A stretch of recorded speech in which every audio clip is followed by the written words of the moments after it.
Halo kawan asal tahu, ketemu lagi sama Mimin. Gimana kabar kalian hari ini? Mimin doakan semoga kalian selalu dalam keadaan baik-baik saja ya. Oh iya, ternyata di berbagai belahan bumi ini masih banyak loh misteri yang belum terpecahkan. Ada beberapa misteri sejarah yang mungkin tidak akan pernah terpecahkan karena tidak ada bukti yang kuat. Terkadang itu karena materi galian yang relevan telah hilang atau situs arkeologi telah dihancurkan. Bisa juga karena bukti baru tidak mungkin muncul, atau bukti yang masih ada terlalu kabur. Kurangnya jawaban atas sejarah hanya membuat teka-teki ini lebih menarik untuk kita bahas lebih dalam. Mengutip dari Life Science, ada 8 pertanyaan historis yang tidak memiliki penjelasan sejarah yang pasti.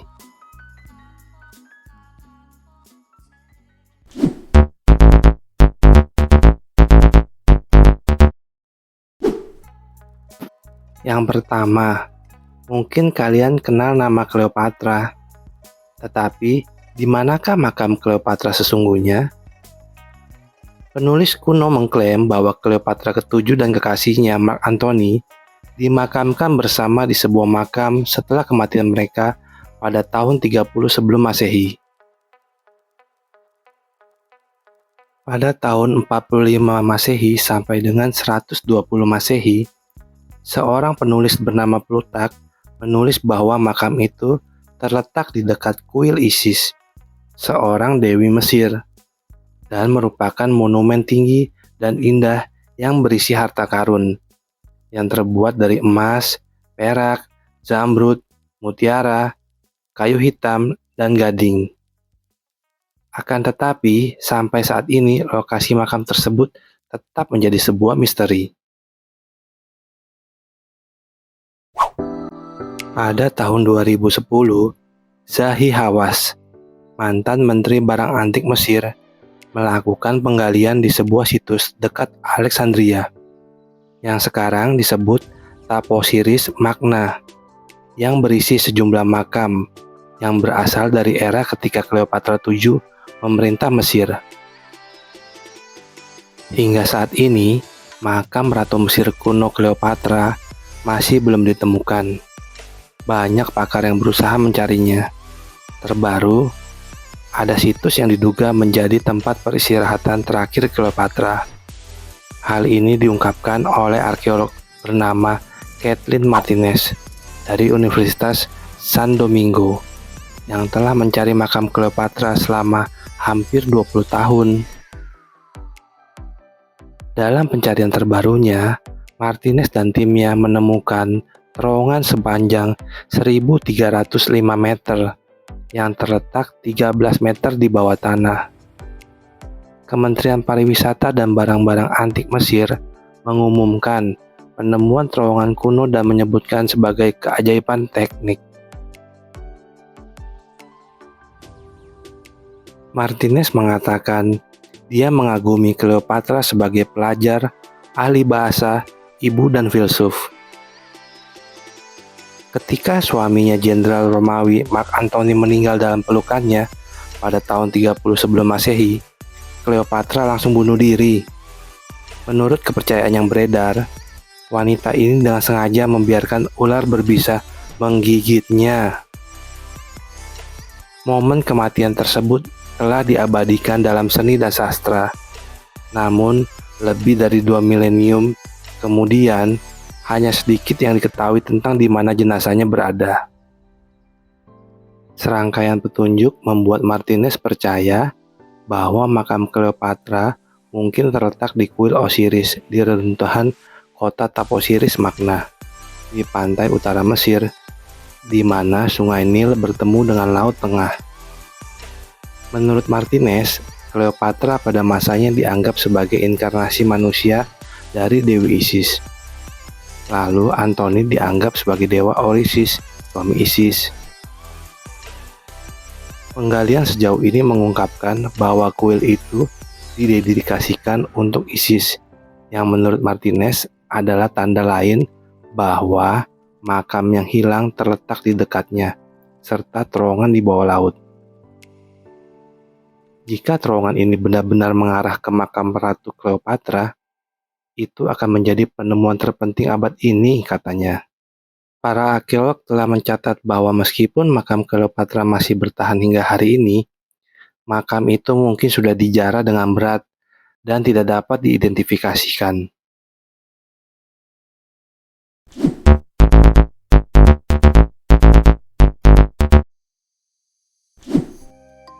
Yang kedua, datang dari negara Inggris. Kalian mungkin sudah pernah dengar Jack the Ripper. Ya, siapa sih Jack the Ripper? Inggris memiliki cerita mengenai seorang pembunuh berantai paling populer sepanjang sejarah, yaitu Jack the Ripper. Pada tahun 1888, Jack the Ripper membunuh setidaknya 5 wanita di London, kemudian memutilasi tubuh mereka. Sejumlah surat yang diduga dari Ripper dikirimkan ke polisi. Isinya yaitu mengejek upaya petugas untuk menemukan Ripper. Namun, hal ini masih menjadi perdebatan karena belum diketahui apakah benar Ripper yang mengirimnya. Tak perlu dikatakan, Ripper sama sekali tidak pernah ditemukan, dan selama bertahun-tahun sudah banyak orang yang telah diangkat sebagai kandidat yang memungkinkan. Lebih dari 1 abad, identitas Jack the Ripper masih menjadi misteri dan identitasnya tidak pernah terungkap. Tapi kini, ilmuwan mengungkapkan identitas Jack the Ripper dengan menggunakan analisis genetik. Aaron Kosminski, seorang tukang cukur Polandia, berusaha 23 tahun, sebenarnya telah ditetapkan sebagai tersangka utama lebih dari 100 tahun yang lalu. Kemudian, hasil analisis yang tidak diterbitkan resmi juga menunjuk kepada Kosminski. Hasil analisis tidak resmi itu digunakan dalam sebuah buku tahun 2014 oleh pengusaha Inggris dan peneliti Ripper, Russell Edward. Namun, para kritikus mengatakan bukti tidak cukup kuat, hingga akhirnya kasus tersebut ditutup tanpa diketahui siapa sebenarnya Jack the Ripper.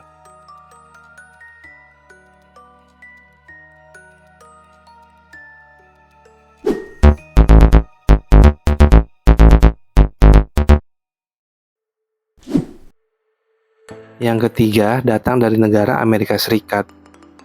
Presiden John F. Kennedy. Siapa yang membunuh John F. Kennedy?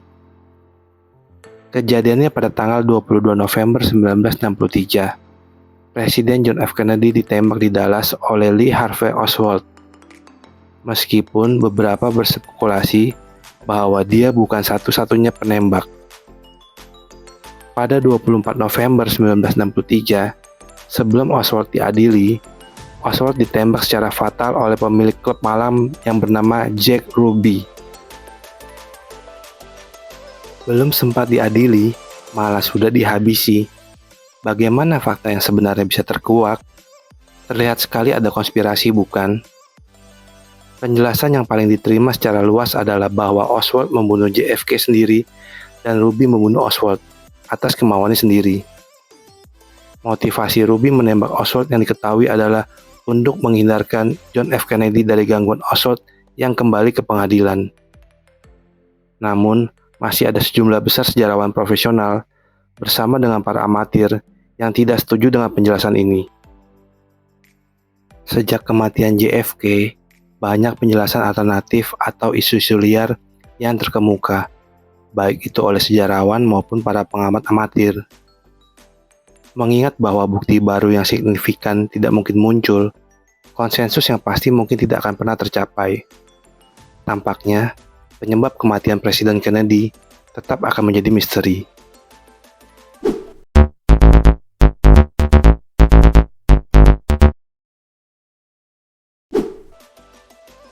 Yang keempat datang dari negara Kanada. Kawan asal tahu, apakah kawan asal tahu percaya dengan harta karun?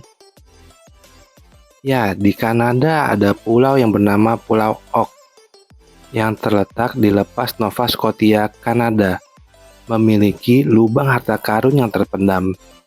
diduga ditinggalkan oleh Kapten Bajak Laut William Kidd sekitar tahun 1645 sampai 1701. Selama waktu itu, banyak ekspedisi yang menelan biaya jutaan dolar telah melakukan perjalanan ke pulau itu untuk mencari harta karun yang hilang. Namun tetap tidak ada yang berhasil. Meskipun berabad-abad mencari, tidak ada harta karun yang ditemukan di Pulau Ok. Namun, hal itu tidak menghentikan orang untuk mencoba menemukannya. Pertunjukan History Channel yang disebut Curse of Oak Island mengikuti ekspedisi zaman modern. Pertunjukan baru saja diperbarui untuk musim keempat pada tahun 2016. Kira-kira ada nggak ya harta karunnya?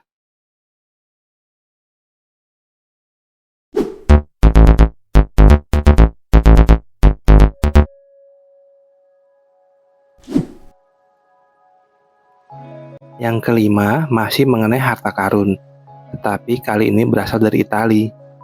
Namanya harta karun Cooper Scroll.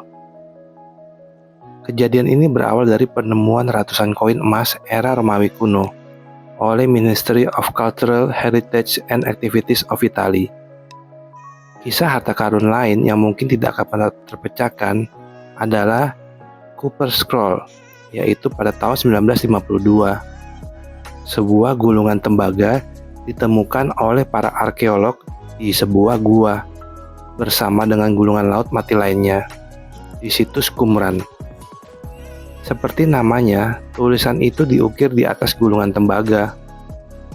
Gulungan itu mencatat sejumlah besar harta karun emas dan perak yang tersembunyi. Namun, beberapa ahli percaya bahwa itu tidak mungkin ada. Gulungan tersebut berasal lebih dari 1900 tahun ke masa ketika Kekaisaran Romawi menguasai wilayah Qumran. Ada sejumlah pemberontakan melawan pemerintahan Romawi pada saat gulungan itu ditulis. Dan para ilmuwan berhipotesis bahwa harta karun itu disembunyikan untuk mencegah penangkapannya oleh pasukan Romawi. Kira-kira apakah harta karun itu nyata ya? Di mana tempat disembunyikannya? Apakah pernah ditemukan dan apakah masih ada hingga saat ini? Itu semua adalah misteri yang kemungkinan besar tidak akan pernah terpecahkan.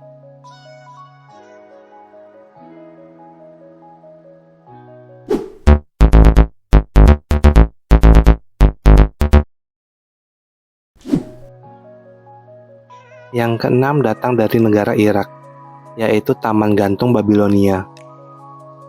Apakah Taman Gantung Babilonia itu nyata? Penulis kuno menggambarkan serangkaian taman fantastis yang dibangun di kota kuno Babilonia di Irak zaman modern. Tidak jelas kapan taman ini dibangun, tetapi beberapa penulis kuno sangat terkesan dengan taman tersebut, sehingga mereka menyebutnya sebagai keajaiban dunia. Sekitar tahun 250 sebelum Masehi, Philo dari Byzantium menulis bahwa Taman Gantung memiliki tanaman yang dibudidayakan pada ketinggian di atas permukaan tanah, dan akar pohon tertanam di teras atas daripada di tanah. Namun sayangnya, sejauh ini para arkeolog yang telah menggali Babilonia tidak dapat menemukan sisa-sisa taman yang sesuai dengan gambaran tersebut. Hal ini membuat para arkeolog bertanya tentang kebenaran mengenai keberadaan Taman Gantung tersebut. Pada tahun 2013, Stephanie Dalai, seorang peneliti di Universitas Oxford, mengusulkan dalam sebuah buku bahwa taman itu sebenarnya terletak di kota Niniwe di Assyria. Selama 2 dekade terakhir, baik Babilonia maupun Niniwe telah mengalami kerusakan akibat perang dan penjarahan. Dan tampaknya, misteri ini tidak akan pernah terpecahkan seperti misteri-misteri sebelumnya.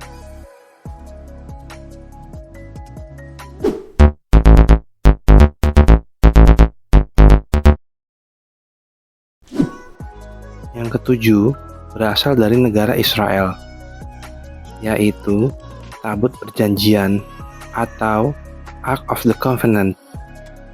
Tabut Perjanjian adalah salah satu harta karun Nabi Sulaiman pada tahun 587 sebelum Masehi. Waktu itu, tentara Babilonia di bawah Raja Nebukadnezar kedua berhasil menaklukkan Yerusalem. Kemudian, mereka menjara kota dan menghancurkan kuil pertama, sebuah bangunan yang digunakan oleh orang-orang Yahudi untuk menyembah Tuhan. Kuil pertama tersebut berisi tabut perjanjian yang berisi loh batu yang mencatat 10 perintah Allah. Nasib tabut itu kini tidak jelas. Sumber-sumber kuno menunjukkan bahwa tabut itu dibawa kembali ke Babilonia atau disembunyikan sebelum kota itu direbut. Mungkin juga tabut perjanjian itu hancur selama penjarahan kota dan lokasi keberadaannya tidak jelas saat ini. Semenjak menghilangnya, sejumlah cerita dan legenda tentang nasib tabut tersebut telah diceritakan. Satu cerita menunjukkan tabut itu akhirnya sampai ke Ethiopia, di mana ia disimpan sampai sekarang. Atau cerita lain mengatakan tabut itu tersembunyi secara ilahi dan tidak akan muncul sampai seorang Mesias tiba.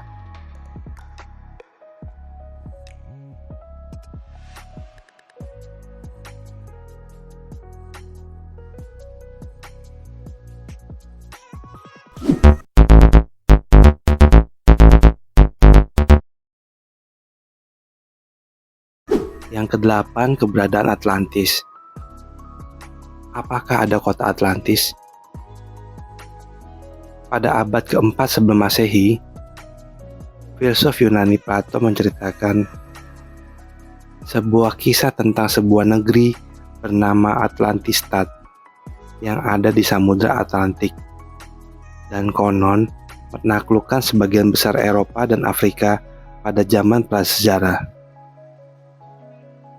Di berbagai film, Atlantis digambarkan sebagai kota yang hilang karena melindungi kekayaannya. Atlantis adalah sebuah kota legendaris yang pertama kali disebut oleh Plato dalam bukunya yang berjudul Timaeus dan Critias. Buku ini ditulis sekitar 360 sebelum Masehi. Melalui buku-buku tersebut, Plato bercerita mengenai Selat Mainstay, Haegelisi, yang berhadapan dengan sebuah pulau yang begitu besar dan dinamakan Atlantis. Pada saat itu, Atlantis baru saja akan menyerang Athena atau Yunani. Namun di luar perkiraan, Atlantis tiba-tiba mengalami banjir dan gempa bumi. Tidak sampai sehari, daratan Atlantis pun sudah semuanya tenggelam ke dasar laut.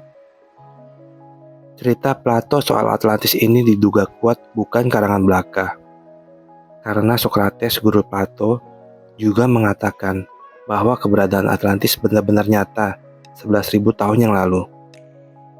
Menurut Plato, Atlantis terletak di Samudra Atlantik, di luar pilar Hercules, yaitu Selat Gibraltar, di mulut Mediterania. Kota Santorini di Yunani juga diyakini oleh beberapa peneliti sebagai tempat Atlantis berada.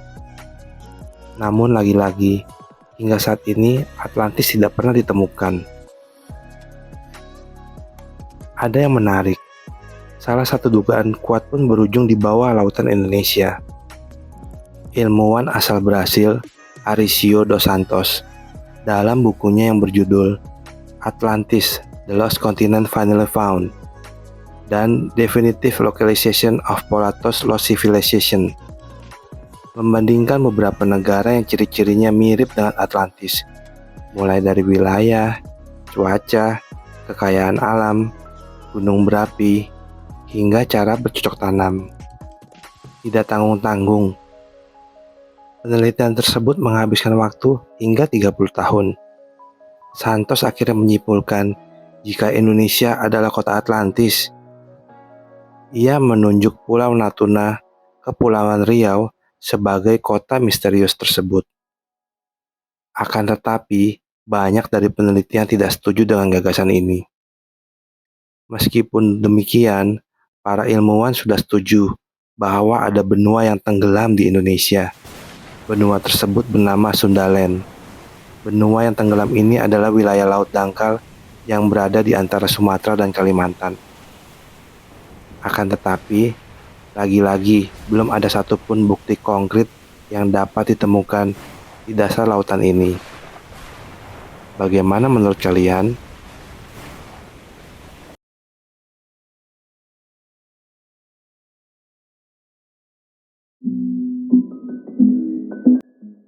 Itu tadi ke-8 misteri sejarah dunia yang sampai sekarang belum terpecahkan. Mungkin memang ada beberapa hal yang tidak bisa dipecahkan atau bahkan tidak boleh dipecahkan oleh kita umat manusia. Atau kalian mungkin punya teori-teori sendiri mengenai misteri di atas? Gimana? Kalau gitu, sampai di sini dulu ya kawan asal tahu. Semoga video-video tadi bisa menambah wawasan buat kalian semua.